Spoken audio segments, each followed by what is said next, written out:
Thank you very much, Ambassador Vessler, Mr. Tokayev, Mrs. Parent, distinguished ladies and gentlemen. When I heard that one of the objectives of today's celebrations was to recognise the contributions of women and girls to disasters, to preparedness and response and recovery, it got me thinking of some of my own field experiences. So I hope you don't mind if I share some other examples from my own work in the field.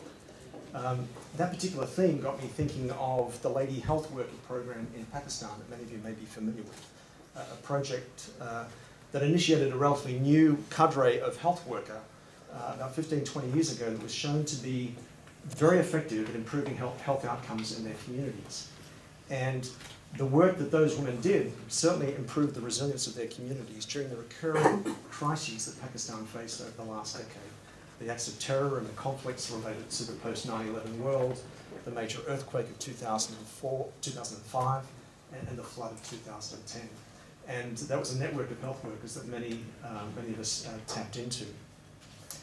It also got me thinking of the cadre of largely illiterate 100 or so community-based female health workers that an organisation I used to work with developed and worked with in South Sudan in a remote part of the country during a period of conflict in the early part of the last decade.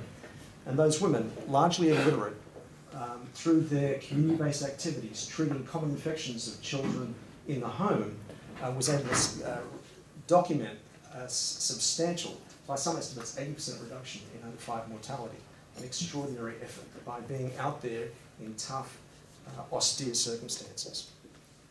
And it also got me thinking of modern-day Liberia, a country that's recently emerged from 14 years of civil war, which has a very strong post-conflict health system reconstruction policy and plan, of which certified midwives, a new cadre of certified midwives, are very, very central. And the number of these certified midwives has really been scaled up in the last few years. And we just got some recent results from a large project there in which they are central to that project.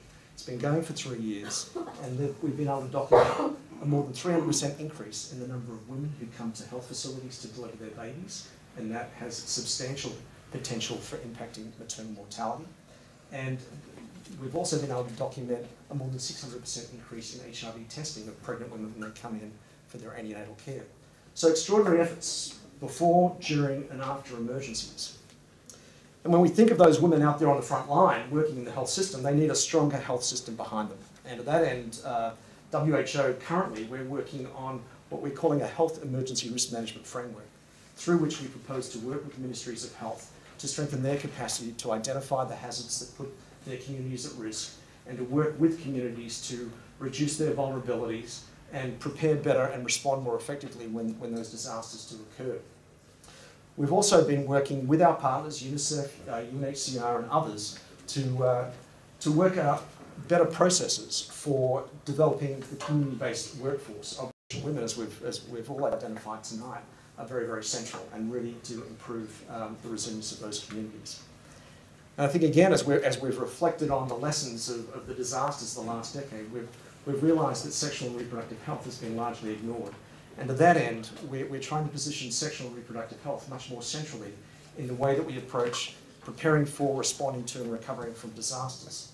And again, just this week, in fact, we have worked with our partners to come out with a policy brief on how we can better integrate the sexual and reproductive health needs, not only of women, but of men, but particularly of women, in all that we're doing around health emergency risk management.